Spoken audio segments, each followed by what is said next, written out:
नमस्कार, 9 बजे की 9 ब्रेकिंग में आप सभी का स्वागत है। मैं हूं आपके साथ सृष्टि शुक्ला। रुक करते हैं सबसे पहले पहली खबर का। चंडीगढ़ से आपको बड़ी खबर हम बता रहे हैं, जहां पर सीएम मनोहर लाल आज करेंगे उद्घाटन। आधुनिक राजस्व अभिलेख कक्ष का उद्घाटन करने वाले हैं मुख्यमंत्री। डिप्टी सीएम की अध्यक्षता में ये पूरा कार्यक्रम होने वाला है।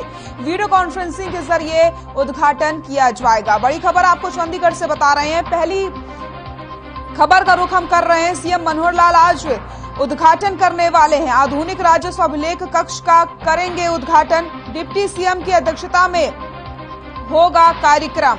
वीडियो कॉन्फ्रेंसिंग के जरिए किया जाएगा उद्घाटन। बड़ी खबर आपको बता रहे हैं, जहां पर 9 बजे की 9 ब्रेकिंग में पहली खबर की हम बात कर रहे हैं। चंडीगढ़ से बड़ी खबर। सीएम मनोहर लाल आज करेंगे उद्घाटन। आधुनिक राजस्व अभिलेख कक्ष का उद्घाटन किया जाएगा आज।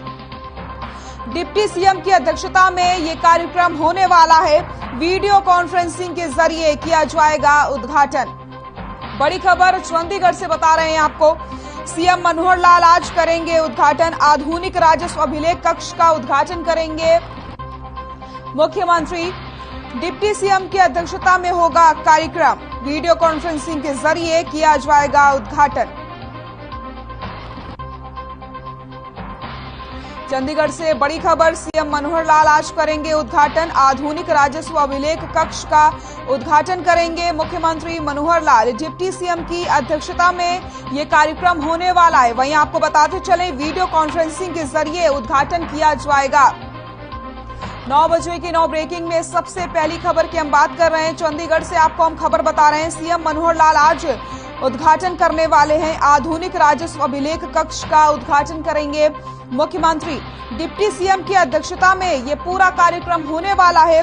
तो वहीं आपको बताते चलें, वीडियो कॉन्फ्रेंसिंग के जरिए उद्घाटन किया जाएगा। चंडीगढ़ से बड़ी खबर। सीएम मनोहर लाल आज करेंगे उद्घाटन। आधुनिक राजस्व अभिलेख कक्ष का उद्घाटन किया जाएगा। डिप्टी सीएम की अध्यक्षता में होगा कार्यक्रम। वीडियो कॉन्फ्रेंसिंग के जरिए किया जाएगा उद्घाटन। चंडीगढ़ से बड़ी खबर आपको बता रहे हैं। सीएम मनोहर लाल आज करेंगे उद्घाटन।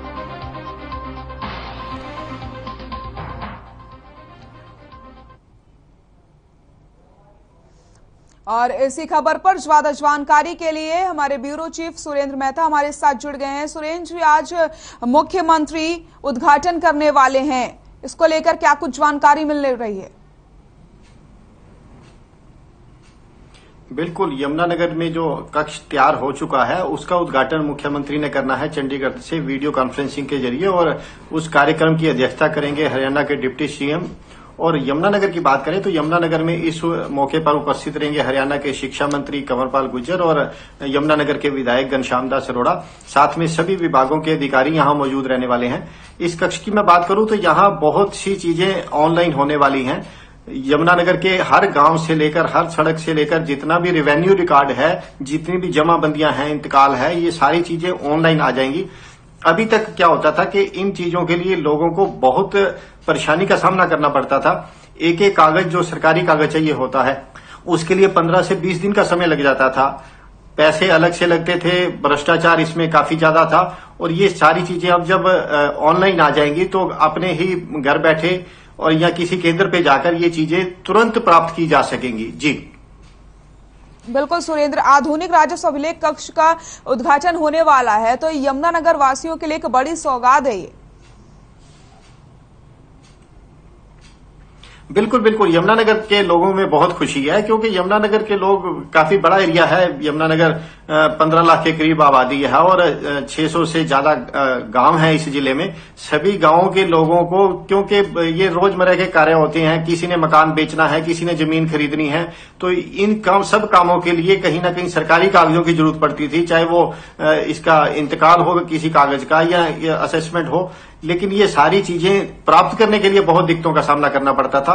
काफी परेशान थे लोग। और सरकार की तरफ, क्योंकि सरकार इस तरह की भ्रष्टाचार मुक्त दावा करती है, लेकिन वो चीजें नजर नहीं आती थी। ये सारी चीजों में भ्रष्टाचार खूब होता था। पटवारी है, चाहे रेवेन्यू वाले, जितने भी विभाग के कर्मचारी होते हैं, वो कहीं ना कहीं परेशान करते थे। लेकिन अब ये सारी चीजें ऑनलाइन हो जाएंगी तो इस तरह की चीजें नहीं होंगी, काफी हद तक कम हो पा जाएंगी। जी बिल्कुल सुरेंद्र, बिल्कुल सही कहा आपने। तो कहीं ना कहीं जिस तरीके से भ्रष्टाचार होता होता था, इससे कई सारी राहतें यहाँ पर मिलने वाली हैं। आम लोगों को, जनता को काफी लंबे समय से इस चीज का इंतजार था और आखिरकार वो इंतजार अब खत्म हो गया है, क्योंकि अब सब कुछ ऑनलाइन हो जाएगा, जिससे उन्हें काफी ज्यादा राहत मिलने वाली है। तो लोगों का क्या कुछ कहना है, किस तरीके से वो खुशी जाहिर कर रहे हैं?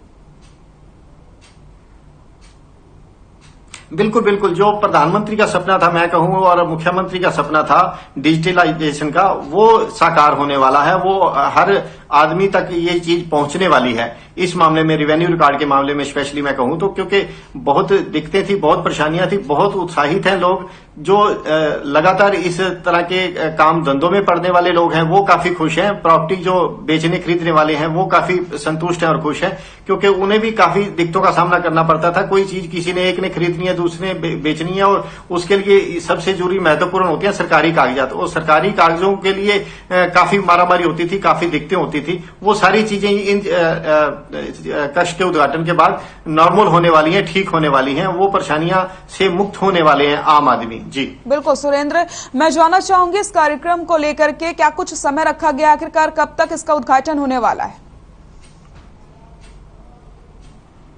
बिल्कुल, इसका कार्यक्रम दोपहर 12:30 बजे का रखा गया है, जहां मुख्यमंत्री चंडीगढ़ से इस कार्यक्रम के उद्घाटन करेंगे वीडियो कॉन्फ्रेंसिंग के जरिए, और डिप्टी सीएम वहां मौजूद रहेंगे, अध्यक्षता करेंगे कार्यक्रम की। यमुनानगर की बात करें तो यमुनानगर में जो शिक्षा मंत्री हैं कंवरपाल गुर्जर, यमुनानगर जगाधरी के विधायक हैं, वो मौजूद रहेंगे। यमुनानगर के जो विधायक हैं घनश्याम दास अरोड़ा, वो भी कार्यक्रम में मौजूद रहेंगे। साथ साथ उपायुक्त हैं, यमुनानगर के एसपी हैं, बाकी विभागों के अधिकारी हैं, वो सारे मौजूद रहेंगे। कार्यक्रम जो है निर्धारित है वो 12:30 बजे का है। जी सुरेंद्र, मैं आपसे जानना चाहती हूँ कि जिस तरीके से वीडियो कॉन्फ्रेंसिंग के जरिए इसका उद्घाटन होने वाला है, उसको लेकर क्या कुछ तैयारियां कर ली गई हैं? बिल्कुल, ये मुकम्मल तैयारियां कर ली गई हैं। पिछले दिनों 3 दिन पहले जब हरियाणा के वित्त आयुक्त संजीव कौशल आए थे यमुनानगर, उन्होंने भी ये सारी चीजों की तैयारियों का जायजा लिया था, बारीकी से सारी चीजें नजदीक से देखी थी, और उसी के बाद उन्होंने ये कार्यक्रम को फाइनल करने के आदेश दिए थे। जिसके बाद इस कार्यक्रम को मुख्यमंत्री से उन्होंने बताया था कि ये इसका उद्घाटन करवाया जाएगा, क्योंकि बहुत बड़ा मामला है, आम आदमी से जुड़ा हुआ है, आम आदमी की दिक्कतें दूर होने वाली हैं। इसलिए ये सारी सौगात जो है मुख्यमंत्री के हाथों से डिक्लेयर करवाना चाहते थे वित्त आयुक्त संजीव कौशल, और इसीलिए उन्होंने मुख्यमंत्री से ये कार्यक्रम करवाने का निर्णय भी लिया, और आज इसका समय भी आने वाला है दोपहर 12:30 बजे। जी बिल्कुल, तो इस आधुनिक राजस्व अभिलेख कक्ष से लोगों को काफी ज्यादा फायदा होने वाला है, क्योंकि अब सब कुछ ऑनलाइन होने वाला है। बहुत बहुत शुक्रिया सुरेंद्र तमाम जानकारी के लिए आपका। तो बड़ी खबर हम आपको बता रहे हैं, जहां पर आज मुख्यमंत्री मनोहर लाल आधुनिक राजस्व कक्ष का वीडियो कॉन्फ्रेंसिंग के जरिए उद्घाटन करने वाली है और लोगों को काफी ज्यादा राहत मिलने वाली है। अब बात कर लेते हैं दूसरी खबर की, जो यहां दूसरी खबर का रुख कर लेते हैं। पूर्व सीएम भूपेंद्र सिंह हुड्डा ने मनोहर सरकार पर आरोप लगाया है। पूर्व सीएम ने भर्ती घोटाले का आरोप लगाया है। उनका कहना है कि हरियाणा में नौकरियां बेची जा रही हैं। बड़ी खबर आपको बता रहे हैं, जहां पर 9 बजे की 9 ब्रेकिंग में हम बात कर रहे हैं दूसरी बड़ी खबर की। हरियाणा के पूर्व सीएम भूपेंद्र सिंह हुड्डा ने सरकारी भर्तियों में पारदर्शिता पर सवाल उठाए हैं। उनका आरोप है कि बीजेपी जेजेपी सरकार के में सभी भर्तियां पैसे लेकर की जा रही हैं। भूपेंद्र सिंह हुड्डा ने बड़ा आरोप लगाते हुए कहा कि राज्य में HCS से लेकर के ग्रुप D तक हर नौकरी का दाम तय कर दिया गया है। उन्होंने कहा कि सरकार में सभी भर्तियां रुपए से भरी अटैची में बिकती हैं। भूपेंद्र हुड्डा ने कहा कि HSSC के बाद अब HPSC भर्तियों में हुए महाघोटाले के खुलासे से यह साफ हो गया है कि बीजेपी जेजेपी सरकार में हर नौकरी बिकाऊ है। तो बड़ी खबर हम बता रहे हैं आपको, जहां दूसरी बड़ी खबर की हम बात कर रहे हैं। हुड्डा ने भर्ती घोटाले का आरोप लगाया है। हरियाणा में नौकरियां बेची जा रही हैं। पूर्व सीएम भूपेंद्र सिंह हुड्डा का ऐसा कहना है। तो सरकार को घेरते हुए उन्होंने कई बड़े आरोप लगाए हैं। 9 बजे की 9 ब्रेकिंग में बात कर रहे हैं दूसरी बड़ी खबर की, जहां पर पूर्व सीएम भूपेंद्र सिंह हुड्डा ने मनोहर सरकार पर आरोप लगाए हैं। पूर्व सीएम ने भर्ती घोटाले का आरोप लगाया है। पूर्व सीएम ने एक बयान जारी करके कहा कि सरकार पिछले कई सालों से भर्तियां में हो रहे घोटाले को छिपाने की कोशिश कर रही है। उन्होंने कहा कि सरकार में इतने घोटाले हुए हैं कि वो चाह करके भी इन मामलों को छिपा नहीं पा रही है। पूर्व सीएम ने कहा कि सरकार एक घोटाले को छिपाने की कोशिश करती है तो दूसरा मामला सामने आ जाता है। उन्होंने तंज कसते हुए कहा कि जब सरकार किसी एक आरोपी को बचाने की कोशिश करती है तो दूसरा सामने आ जाता है। हम बात कर रहे हैं दूसरी बड़ी खबर की। 9 बजे की 9 ब्रेकिंग में दूसरी बड़ी खबर आपको हम बता रहे हैं। हरियाणा के पूर्व सीएम भूपेंद्र सिंह हुड्डा ने सरकारी भर्तियों में पारदर्शिता पर अब सवाल खड़े कर दिए हैं। लगातार वो सरकार को घेरने का प्रयास कर रहे हैं। उनका आरोप है कि बीजेपी जेजेपी सरकार में सभी भर्तियां पैसे लेकर की जा रही हैं। भूपेंद्र हुड्डा ने बड़ा आरोप लगाते हुए कहा कि राज्य में HCS से लेकर के ग्रुप डी तक हर नौकरी के दाम तय कर दिए गए। एक बड़ा आरोप यहां पर उन्होंने मनोहर सरकार पर लगा दिया है। पूर्व सीएम ने भर्ती घोटाले का भी आरोप लगाया है। पूर्व सीएम भूपेंद्र सिंह हुड्डा का कहना है कि हरियाणा में जितनी भी भर्तियां हो रही हैं सभी के दाम तय कर दिए गए हैं। पूर्व सीएम भूपेंद्र सिंह हुड्डा ने एक बयान भी जारी करके कहा कि सरकार पिछले कई सालों से भर्तियों में हो रहे घोटाले को छिपाने की कोशिश कर रही है। उन्होंने कहा कि सरकार में इतने घोटाले हुए हैं कि वो चाह करके भी इन मामलों को छिपा नहीं पा रही है। पूर्व सीएम ने कहा कि सरकार एक घोटाले को छिपाने की कोशिश करती है तो दूसरा सामने आ जाता है। साथ ही साथ तंज कसते हुए कहा कि जब सरकार किसी एक आरोपी को बचाने की कोशिश करती है तो दूसरा सामने आ जाता है।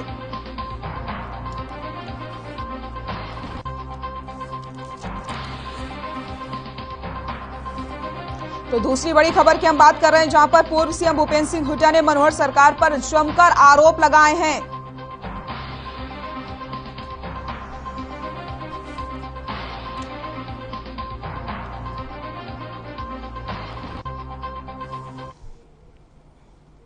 अब बात कर लेते हैं तीसरी बड़ी खबर की। हरियाणा के कैबिनेट मंत्री चौधरी रणजीत सिंह आज कार्यकर्ताओं से मुलाकात करने वाले हैं। तीसरी बड़ी खबर की हम बात कर रहे हैं, जहां पर सिरसा पर अपने कार्यकर्ताओं से मुलाकात करेंगे। मुलाकात के बाद मीडिया से भी रूबरू होंगे कैबिनेट मंत्री चौधरी रणजीत सिंह। आपको बताते चले, हरियाणा के कैबिनेट मंत्री चौधरी रणजीत सिंह आज मुलाकात करने वाले हैं। तीसरी बड़ी खबर की हम बात कर रहे हैं। 9 बजे की 9 ब्रेकिंग में तीसरी खबर आपको हम बता रहे हैं। सिरसा पर अपने कार्यकर्ताओं से मुलाकात करेंगे कैबिनेट मंत्री चौधरी रणजीत सिंह। साथ ही साथ आपको बताते चले, मुलाकात के बाद वो मीडिया से भी रूबरू होने वाले हैं। कई महत्वपूर्ण मुद्दों पर आज चर्चा की जा सकती है। हरियाणा के कैबिनेट मंत्री चौधरी रणजीत सिंह आज सिरसा में अपने कार्यकर्ताओं से मुलाकात करने वाले हैं। मुलाकात के बाद मीडिया से भी रूबरू होंगे कैबिनेट मंत्री चौधरी रणजीत सिंह। तो वहीं आपको बताते चले, ये जो मुलाकात होने वाली है, कई अहम मुद्दों पर चर्चा की जा सकती है। हरियाणा के कैबिनेट मंत्री चौधरी रणजीत सिंह आज सिरसा में अपने कार्यकर्ताओं से मुलाकात करने वाले हैं। मुलाकात के बाद मीडिया से भी रूबरू होंगे कैबिनेट मंत्री चौधरी रणजीत सिंह। वहीं आपको बताते चले, इस मुलाकात में कई महत्वपूर्ण मुद्दों पर भी चर्चा करी जाएगी। तीसरी बड़ी खबर की हम बात कर रहे हैं, जहां पर आपको बताते चले, हरियाणा के कैबिनेट मंत्री चौधरी रणजीत सिंह आज सिरसा में अपने कार्यकर्ताओं से मुलाकात करेंगे। आइए रुक कर लेते हैं बस चौथी बड़ी खबर का। विश्व मत्स्य दिवस आज लोहारू के शिवानी में कार्यक्रम का आयोजन किया जाएगा। पशुपालन मंत्री जेपी दलाल आज शिरकत करने वाले हैं। मत्स्य पालन को बढ़ावा देने की जानकारी भी वो देंगे। तो चौथी बड़ी खबर की आज हम बात कर रहे हैं, जहां पर विश्व मत्स्य दिवस है। आज लोहारू के शिवानी में कार्यक्रम का आयोजन किया जा रहा है। पशुपालन मंत्री जेपी दलाल शिरकत करने वाले हैं इस कार्यक्रम में। मत्स्य पालन को कैसे बढ़ावा दिया जा सकता है, इसके बारे में पशुपालन मंत्री जानकारी भी देने वाले हैं। तो 9 बजे की 9 ब्रेकिंग में हम बात कर रहे हैं चौथी बड़ी खबर की, जहां पर आपको बताते चले, विश्व मत्स्य दिवस है आज। लोहारू के शिवानी में कार्यक्रम का आयोजन किया जाएगा। पशुपालन मंत्री जेपी दलाल शिरकत करने वाले हैं। मत्स्य पालन को बढ़ावा देने की जानकारी दी जाएगी। तो लगातार मत्स्य पालन की अगर बात की जाए तो इसके लिए सरकार लगातार कई सारी योजनाएं ला रही है। किसानों को लगातार समझाया जा रहा है कि वो कैसे अपनी आमदनी को दोगुनी कर सकते हैं, आखिरकार कैसे मत्स्य पालन करके वो मुनाफा कमा सकते हैं। तो आज विश्व मत्स्य दिवस है और इसी के मद्देनजर लोहारू के शिवानी में कार्यक्रम का आयोजन किया गया है। आपको बताते चले, पशुपालन मंत्री जेपी दलाल आज इस कार्यक्रम में शिरकत करने वाले हैं। मत्स्य पालन को कैसे बढ़ावा दिया जा सकता है, इसके बारे में भी जानकारी दी जाएगी। अब बात करेंगे पांचवी बड़ी खबर की, जहां स्वच्छता सर्वे में दूसरे स्थान पर रहा हरियाणा। झारखंड के बाद सेकंड रहे हरियाणा का 1745 स्कोर रहा। सीएम ने कहा है कि 2022 में पहले स्थान पर आने का लक्ष्य रखा है। आपको बताते चले, पांचवी बड़ी खबर की हम बात कर रहे हैं, जहां पर स्वच्छता सर्वे में दूसरे स्थान पर रहा है हरियाणा। झारखंड के बाद सेकंड रहे हरियाणा का जो स्कोर था वो 1745 है। तो वहीं मुख्यमंत्री मनोहर लाल ने ट्वीट करते हुए प्रदेशवासियों को बधाई दी। तो वहीं आने वाले 2022 में पहले स्थान पर आने का लक्ष्य भी मुख्यमंत्री ने रखा है। तो स्वच्छता सर्वे में दूसरे स्थान पर रहा हरियाणा। झारखंड के बाद सेकंड रहे हरियाणा का जो स्कोर था वो 1745 था। वहीं मुख्यमंत्री ने ट्वीट करते हुए प्रदेशवासियों को बधाई दी और 2022 में पहले स्थान पर रहने का लक्ष्य भी रखा गया है।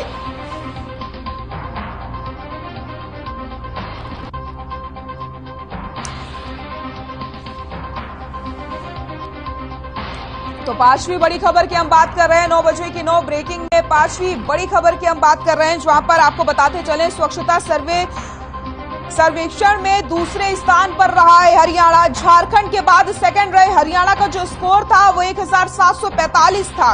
सीएम ने कहा है ट्वीट करते हुए प्रदेशवासियों को, पहले तो उन्होंने बधाई दी और उसके बाद उन्होंने कहा कि 2022 में हरियाणा को पहले स्थान पर आना है, इसका लक्ष्य रखा गया है। पांचवी बड़ी खबर की हम बात कर रहे हैं, जहां पर आपको बताते चले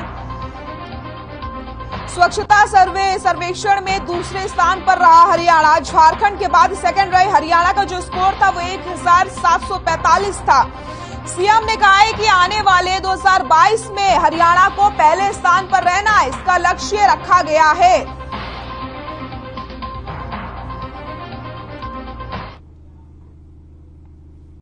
छठवीं बड़ी खबर की हम बात करेंगे, सिंघू बॉर्डर पर संयुक्त किसान मोर्चा की बैठक होने वाली है आज। किसान आगामी रणनीति पर चर्चा करने वाले हैं। छठवीं बड़ी खबर की बात कर रहे हैं, 9 बजे की 9 ब्रेकिंग में छठवीं खबर का रुख कर लेते हैं हम। सिंघू बॉर्डर पर संयुक्त किसान मोर्चा की आज बैठक होने वाली है। किसान आगामी रणनीति पर चर्चा करने वाले हैं। सभी किसानों को दिशा निर्देश दिए गए हैं। फिलहाल बॉर्डर पर ही रुके रहेंगे किसान। तो आपको बताते चले, प्रधानमंत्री नरेंद्र मोदी ने तीनों कृषि कानूनों को रद्द करने का ऐलान कर दिया था और साफ तौर पर उन्होंने किसानों से अपील करी थी कि जो किसान है वो अपने घर वापस लौट जाएं और अपने खेतों में वापस लौट जाएं। लेकिन उसके बाद भी किसानों ने साफ कर दिया कि जब तक उन्हें लिखित में आश्वासन नहीं दिया जाता या फिर संसद में कानून रद्द नहीं होते हैं, तब तक वो इसी तरीके से आंदोलन करते रहेंगे। आपको बताते चले 26 नवंबर से इस आंदोलन को 1 साल पूरा हो जाएगा।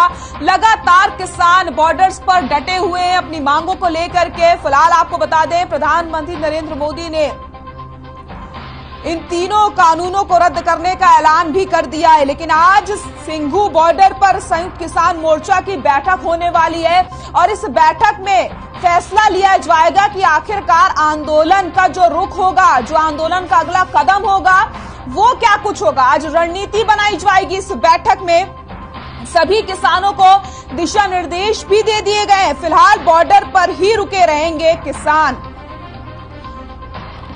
तो किसान नेता राकेश टिकैत ने भी ट्वीट करते हुए जानकारी दी थी कि आंदोलन तुरंत खत्म नहीं किया जाएगा। जब तक संसद में इन तीनों कानूनों को रद्द नहीं किया जाता, तब तक ये आंदोलन इसी तरीके से जारी रहेगा।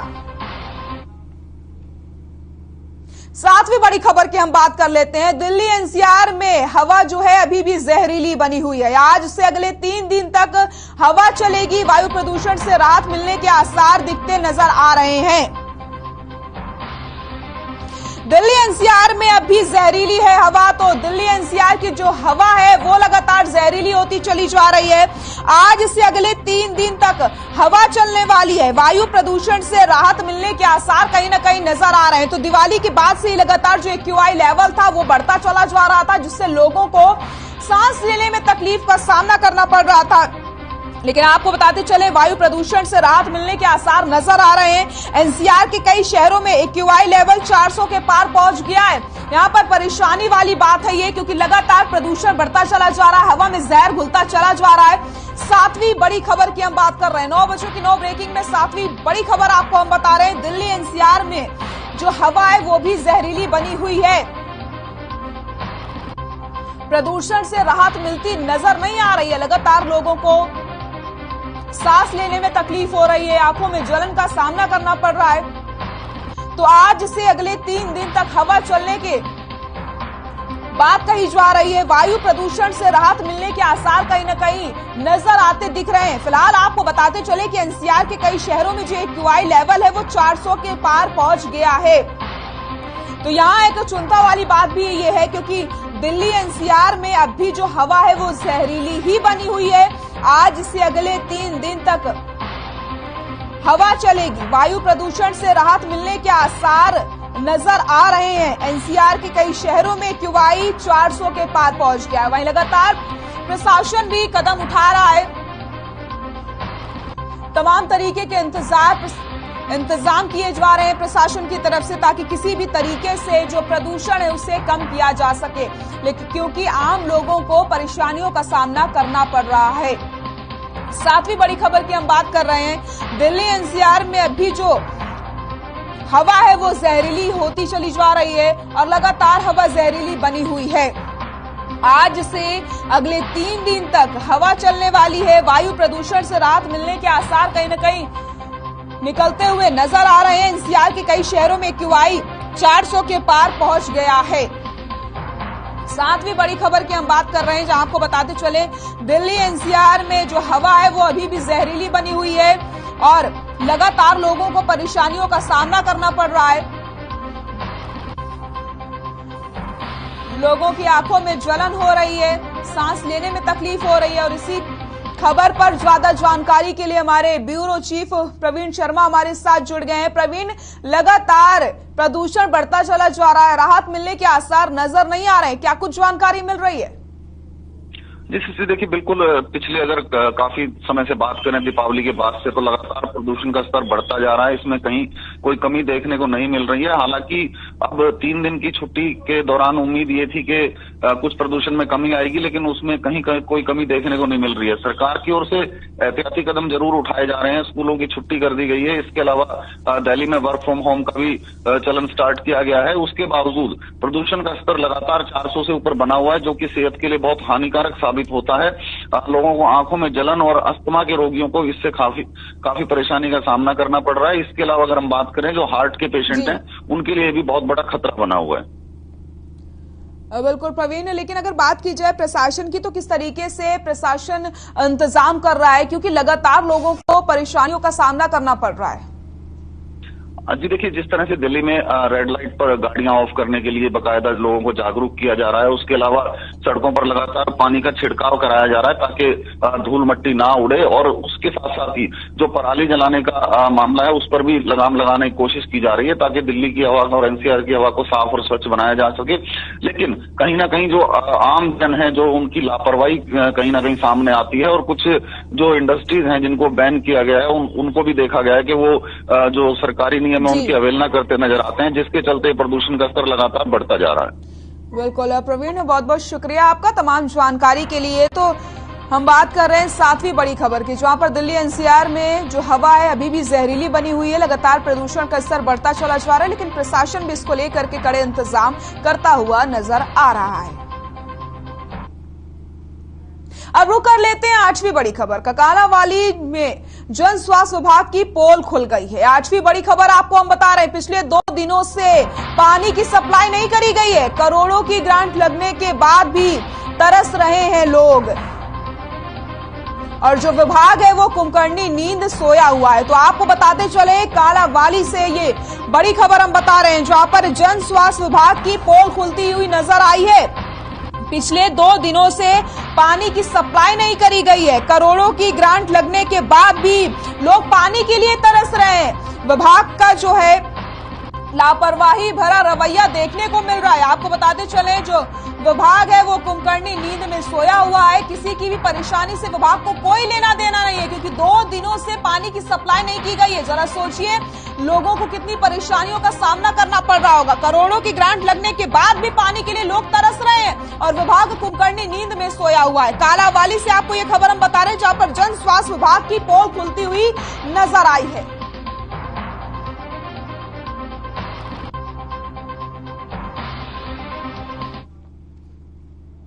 अब बात कर लेते हैं आखिरी खबर की, यानी 9वीं खबर का रुख कर लेते हैं। कोरोना का कहर लगातार जारी है। राज्य में लगातार कोरोना के आंकड़े सामने आते चले जा रहे हैं। अब तक 10,053 लोगों ने अपनी जान कोरोना से गंवा दी है। तो बात कर रहे हैं हम आखिरी खबर की, 9 बजे की 9 ब्रेकिंग में 9वीं खबर की हम बात कर रहे हैं। कोरोना का कहर लगातार जारी है। राज्य में कोरोना के 11 नए केस सामने आए हैं। लगातार मरीज मिलते चले जा रहे हैं। वहीं अगर बात की जाए कोरोना से अभी तक कितने लोगों ने अपनी जान गंवाई है, तो 10,053 लोगों ने अपनी जान कोरोना से गंवा दी है। कोरोना का कहर लगातार जारी है, लेकिन उसके बाद भी लगातार आपको बताते चले यहां कहीं ना कहीं थोड़ी राहत वाली चीज देखने को मिल रही है। तो राज्य में कोरोना के 11 नए केस सामने आए हैं। 9 बजे के 9 ब्रेकिंग में फिलहाल के लिए इतना ही। नमस्कार।